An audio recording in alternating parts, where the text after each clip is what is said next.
आगे हम सब देखते हैं गोकू और रिवान का बैटल फाइनल स्टार्ट हो जाता है। गोकू नॉर्मली अपनी बेस फॉर्म में अटैक करने बढ़ता है रिवान पे। रिवान गोकू के अटैक को काफी अच्छे से ब्लॉक करता है, लेकिन खुद से कोई भी काउंटर अटैक नहीं देता और ना ही कोशिश करता है काउंटर अटैक देने की। गोकू अटैक करता रहता है रिवान पे, लेकिन गोकू का एक भी अटैक रिवान को नहीं लगता और सरप्राइजिंगली रिवान अभी भी गोकू पे अटैक बैक नहीं करता। गोकू पावर अप करता है, सुपर सैयन फॉर्म में आ जाता है, उसके अटैक्स और ज्यादा पावरफुल हो जाते हैं, पर अभी भी रिवान के ब्लॉक को नहीं तोड़ पाते। गोकू पीछे आता है, इस बार एक की ब्लास्ट करता है रिवान पे और फाइनली रिवान अपना पहला अटैक लेता है। रिवान अपना हाथ आगे करता है और गोकू का की ब्लास्ट उसके पास पहुंचने से पहले जमीन पे हिट हो जाता है। गोकू का ध्यान इसी चीज पे था कि पता नहीं ये कैसा अजीब सा अटैक था कि अचानक से रिवान गोकू के पीछे आता है और उसको एक बहुत क्लीन हिट देता है। गोकू जमीन पे आके हिट होता है, थोड़ा बहुत धुआं हो जाता है, उस धुएं के अंदर से काफी सारे की ब्लास्ट रिवान की तरफ आते हैं, लेकिन रिवान फिर से अपना वही अटैक यूज करता है और गोकू के जितने भी की ब्लास्ट थे वो फिर से जमीन पे हिट हो जाते हैं। गोकू समझ जाता है कि ये बंदा उसके अटैक्स की ग्रेविटी को कंट्रोल कर सकता है, इसलिए इस पे की ब्लास्ट करने का कोई फायदा नहीं होगा। गोकू चार्ज करता है रिवान पे, पर इस बार रिवान गोकू को जमीन पे हिट कर देता है, जिसका मतलब रिवान अपना ग्रेविटी वाला अटैक किसी और पे भी यूज कर सकता था। अब बारी थी रिवान की। रिवान अटैक करने बढ़ता है गोकू पे। रिवान ने अपना ग्रेविटी वाला अटैक यूज करके रखा था, जिसकी वजह से गोकू उठ नहीं पा रहा था। रिवान अपना अगला अटैक लेने ही वाला था कि किसी तरह से गोकू इंस्टेंट ट्रांसमिशन यूज करके अपनी जगह से हट जाता है। रिवान पीछे मुड़ के देखता है और फिर से गोकू पे अपना ग्रेविटी वाला अटैक यूज करने ही वाला होता है कि गोकू फिर से इंस्टेंट ट्रांसमिशन यूज करता है और रिवान को चकमा दे देता है। गोकू समझ गया था अगर वो ऐसे ही अपनी जगह चेंज करता रहा तो रिवान उस पे अपना अटैक लॉक नहीं कर पाएगा। रिवान अभी कंफ्यूज होने लगता है कि अचानक से गोकू उसकी आंखों के बिल्कुल सामने आ जाता है और एक बहुत पावरफुल पंच मारता है रिवान को। गोकू अपनी सुपर सैयन गॉड फॉर्म में आ गया था। रीनो देखता है इस मॉर्टल ने गॉड लेवल की पावर एक्वायर करके रखी है, पर रीनो को इस बात से बिल्कुल भी फर्क नहीं पड़ता।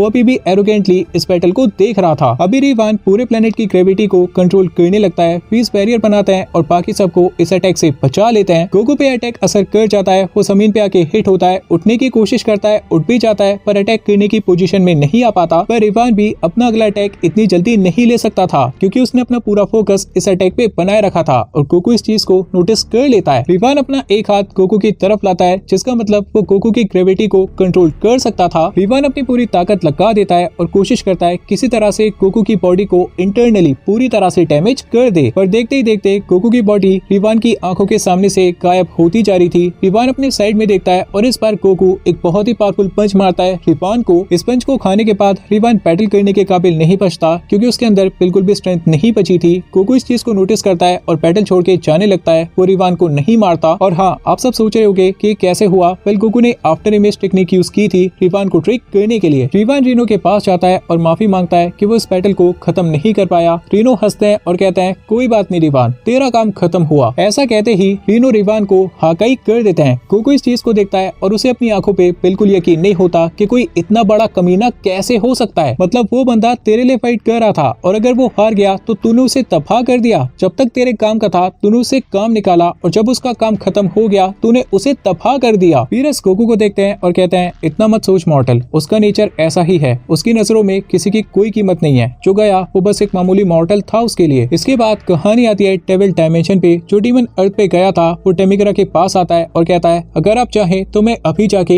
इन सबको खत्म कर देता हूँ। डेमिग्रा हंसता है और कहता है तू अकेले इन्हें नहीं हरा पाएगा। तूने देखा ना कैसे उन दो बच्चों ने हमारे दो काबिल डीमंस को कितनी आसानी से हरा दिया। डीमन इस बात पे कहता है पर हमारे दोनों डीमंस में इतना दम भी तो नहीं था और मुझे यकीन है मैं इन सबको आराम से खत्म कर सकता हूँ। डेमिग्रा इस बात पे गुस्से में रिप्लाई करता है तू जानता है ना तू किससे बात कर रहा है। मैं कोई भी बात ऐसे ही नहीं कहता, वक्त आने दे बताता हूँ क्या करना है। हम सब देखते हैं सभी सी फाइटर्स एक एक करके 6 ड्रैगन बॉल्स को ढूंढ लेते हैं और कोई भी डीमन इनके रास्ते में नहीं आता। सभी सी फाइटर्स आखिरी ड्रैगन बॉल की तरफ बढ़ रहे थे, पर अचानक से एक अजीब सी चीज होती है। उस ड्रैगन बॉल की लोकेशन चेंज होने लगती है, जिसका मतलब साफ था ये वाली ड्रैगन बॉल किसी और के पास थी। सभी सी फाइटर्स इस ड्रैगन बॉल का पीछा करने लगते हैं। कुछ देर बाद ड्रैगन बॉल की लोकेशन चेंज होना बंद हो जाती है। जैको देखता है ये तो वही जगह है जहाँ से वो सब डेविल डायमेंशन में आए थे। पिगलो समझ जाता है कोई तो बात जरूर है। जो बंदा इस ड्रैगन बॉल को वहाँ पर लेके गया है वो बहुत बड़ी मुसीबत बनने वाला है। सभी सी फाइटर्स इस जगह पहुँच जाते हैं और देखते हैं उस डीमन को जो अर्थ पे आया था, जिसने गोटेन और ट्रंक से फाइट की थी, पर वो अकेला नहीं था। उसके साथ डेविल डायमेंशन का गॉड डेमिग्रा भी था। सो फाइनली डेमिग्रा ने फैसला कर लिया था वो सी फाइटर्स का सामना करेगा। इसके बाद कहानी आती है यूनिवर्स 13 पे और टाइम हो जाता है दूसरे बैटल का, विजिटा वर्सेस गिराटोस। दोनों वॉरियर्स आमने सामने आ जाते हैं। विजिटा आराम से खड़ा था और वेट कर रहा था कि गिराटोस उस पे कब अटैक करेगा, पर गिराटोस तो अपनी जगह से हिलता भी नहीं है। विजिटा ऐसे ही एक की ब्लास्ट कर देता है गिराटोस पे। ये की ब्लास्ट गिराटोस की तरफ बढ़ रहा था, पर गिराटोस अपनी जगह से अभी भी नहीं हिलता। हम सब देखते हैं गिराटोस इस वाले अटैक को एब्सॉर्ब कर लेता है और उसकी पावर और ज्यादा बढ़ जाती है। विजिटा इस चीज को देखता है और अटैक करने बढ़ता है गिराटोस पे। विजिटा पंच करता है गिराटोस को, पर गिराटोस इस वाले पंच को भी एब्सॉर्ब कर लेता है और काउंटर पंच मारता है विजिटा को। विजिटा लास्ट मोमेंट पे इस अटैक को ब्लॉक करता है और समझ जाता है ये बंदा भी पहले वाली की तरह अजीब सी टेक्निक पॉसेस करता है। विजिटा एक काफी पावरफुल की ब्लास्ट करता है गिराटोस पे और गिराटोस अपनी असली ताकत दिखाता है। वो इस वाली की ब्लास्ट को भी एब्सॉर्ब करता है, इसके मैग्नीट्यूड को बढ़ाता है और अटैक करता है विजिटा पे। विजिटा इस अटैक को साइड में करता है और सीधा चार्ज करता है गिराटोस पे, पर गिराटोस इस वाले अटैक के लिए भी रेडी था। पर विजिटा अपने रश में ही सुपर सैयन गॉड फॉर्म में ट्रांसफॉर्म हो जाता है और सीधा एक पंच मारता है गिराटोस को। ये वाला पंच गिराटोस को लग जाता है, उसको बहुत ज्यादा डैमेज भी देता है। विजिटा समझ गया था ये बंदा भी बस उन्हीं अटैक्स को एब्सॉर्ब कर सकता है जो इसके लेवल के हैं। अपने से ज्यादा स्ट्रॉन्ग अटैक्स के सामने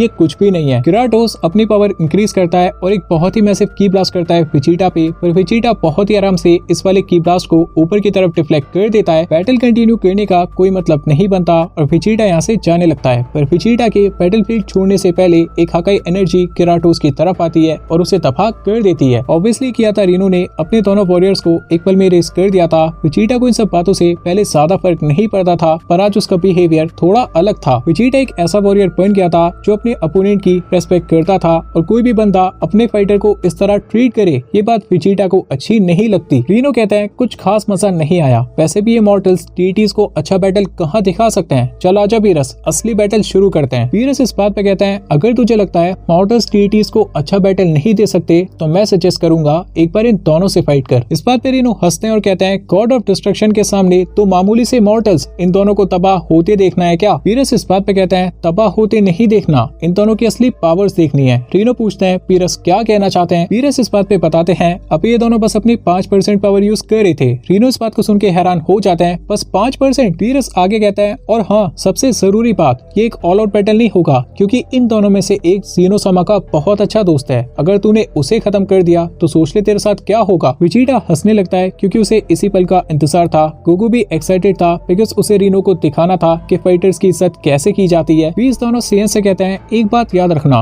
लॉर्ड रीनो बहुत ज्यादा अग्रेसिव होके फाइट करते हैं, होल्ड बैक बिल्कुल मत करना वरना ये बैटल शुरू होते ही खत्म हो जाएगा। गोकू और विजिटा पीस की बातों को मानते हुए ये डिसाइड करते हैं कि वो स्टार्टिंग से अपनी स्ट्रॉन्गेस्ट फॉर्म्स यूज करेंगे। गोकू, विजिटा और रीनो बैटलफील्ड में आमने सामने आ जाते हैं। रीनो इस बैटल को लेके बहुत ज्यादा सीरियस लग रहे थे, पता नहीं वो किस तरह इस बैटल को करने वाले थे। उसके बाद कहानी आती है टेबल डायमेंशन पे। पिक्कोलो डेमिग्रा को देखता है और कहता है लगता है तो इस डायमेंशन के डीमंस को कंट्रोल करता है। दूसरा डीमन इस बात को सुन के बहुत ज्यादा गुस्सा हो जाता है और कहता है इस तरह बात करने की हिम्मत कैसे की तूने टेबल डायमेंशन के गॉड से। जैको की हालत खराब हो जाती है कि भाई टेबल डायमेंशन का गॉड खुद से फाइट करने आ गया, अब तो नहीं बचेंगे। सी फाइटर डेमिग्रा से और दूसरे डीमन से फाइट करने के लिए तैयार हो जाते हैं जिनकी पावर्स के बारे में उन्हें कोई अंदाजा नहीं था। क्या सभी सी फाइटर्स मिलके इन दोनों डीमंस को हरा पाएंगे और क्या इस डायमेंशन से सही सलामत बाहर जा पाएंगे? ये देखने वाली बात होगी।